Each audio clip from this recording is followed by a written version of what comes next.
Good question, law enforcement.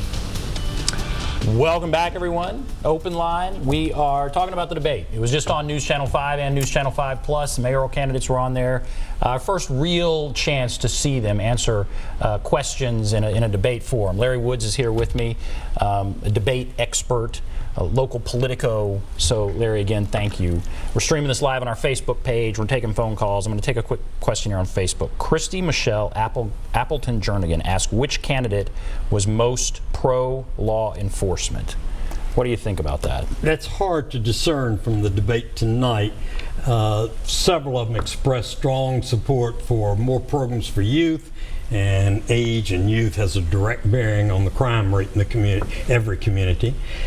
All the candidates answered the question about would you keep Police Chief Anderson, and the vote among the four candidates was basically 3-1.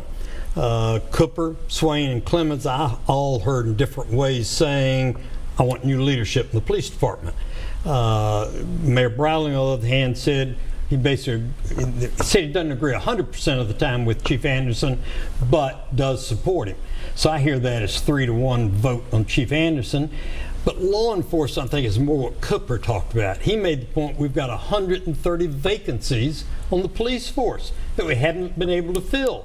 Why can't we fill them? The primary reason, lack of funding. It costs a lot of money to hire and train rookie or new police officers. So it's back to money again. Who's most pro-law enforcement?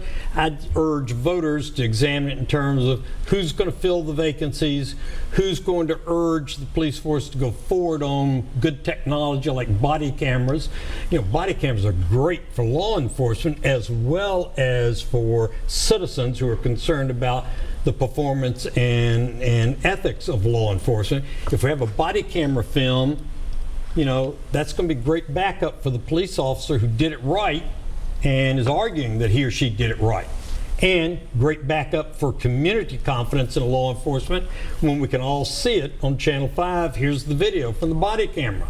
Now, if Metro uses the body camera wrong, say, oh no, they're all confidential, we're never going to release them to Channel 5. No. The whole idea of body cameras is so that everybody can get an insight, not conclusive maybe, but an insight into what happened. There's no doubt that morale is low on the police department. Right. That's another big reason we've seen those vacancies.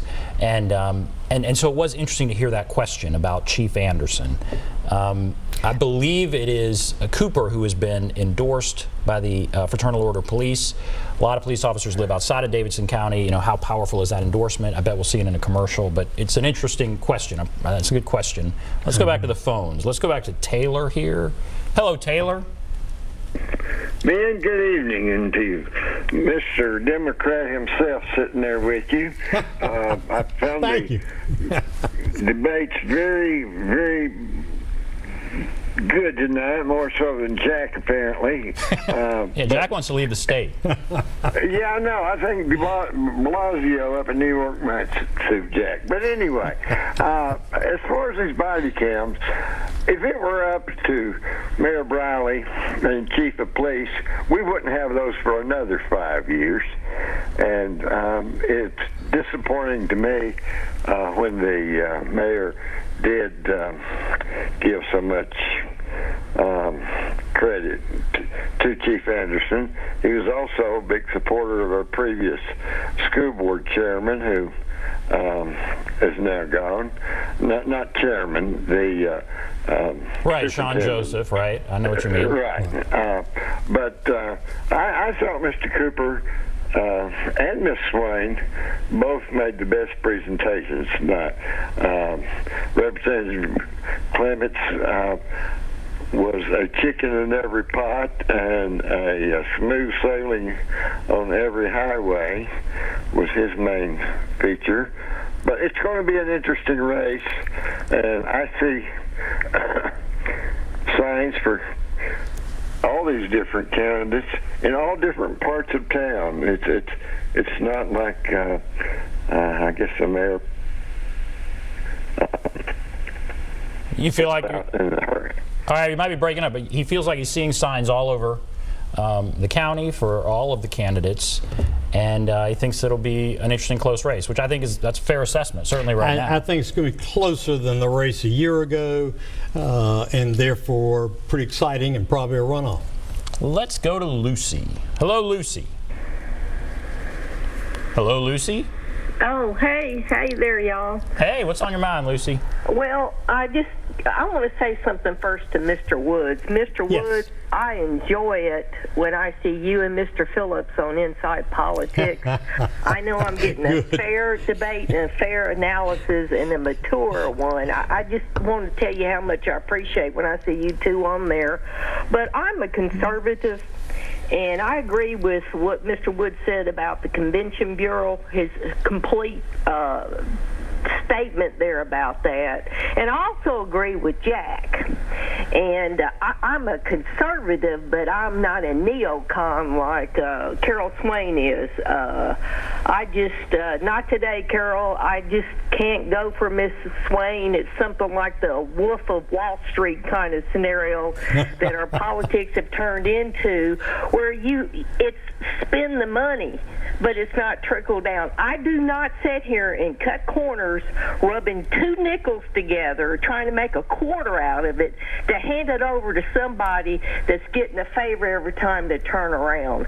Now, as far as who I'm looking at right now, I will say one of them is David Briley. And I like David Briley. I bet him a couple of times over the years. He's been very decent to me.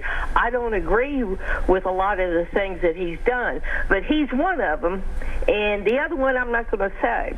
But I am a conservative, and like I'm saying, I am tired of trying to turn Tennessee into California. That's why they're imploding, and they have been, because everything that we've been doing here in the past 20 years comes straight out of the California playbook of the 50s, and it's unsustainable. So thank you again, Mr. Woods, and y'all have a nice one, and raise some more hell here tonight. Lucy, thank you. I like that. I especially like it because she's right. Bill Phillips, my Republican opposition on several of these TV and talk shows from time to time, he's a gentleman and a scholar. You know him well. Right. You can have a partisan debate discussion with Bill and keep it honorable and keep it knowledgeable, and that's what we need more of in our society. And we see you two doing that with Pat Nolan yes. on Inside Politics. That's right. And each one of these candidates is going to be on with Pat Nolan over the course of the next 4 weeks. So you'll see each candidate one-on-one with Pat Nolan on Inside Politics. Go ahead, tell him where Pat is. Pat would be sitting here tonight, except for this little extravaganza going on in Omaha, Nebraska, I think he might called be the College Baseball World Series with Vanderbilt there. So I'm sure he's watching a little bit of this too. I'm sure he is. All right, let's go to Wayne. Hello, Wayne. Yeah, here we go. Yeah, good evening. I appreciate the time. Yes, sir. Go right ahead. Okay, I'll make a couple of comments and then a couple of questions, but I'll be brief. I'll start off by saying General MacArthur, when he talked to President Truman about what it takes to lead, he said you have to make a tough decision and then you have to lead. Now, my question is, the debate looks like it had 4 qualified candidates, but can they make the tough decisions? And it seems like in the past, the mayor is like the Queen of England. What do you really do? And what is the incentive? And my question is this: would any of the candidates be willing to be the mayor of Nashville and not get paid because they want to help the community? And would they be willing to sign an agreement after they leave the office of mayor? They can have no business deals that were created while they were mayor. And if you look at what Paul Dean has done, the fairgrounds has basically turned into a bed and breakfast development, and that's what he was working on with Mayor Berry. So my question is, when are we going to get candidates that are going to help Nashville, because not for the money or for what comes after? That makes sense? Yes.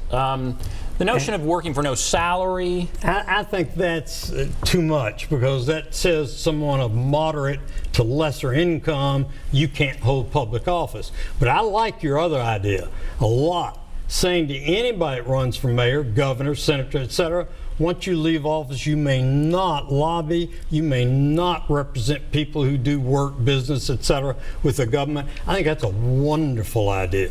All right, we're going to take a break. Haley and others, hold on the line. We'll take a break. Be back right after this.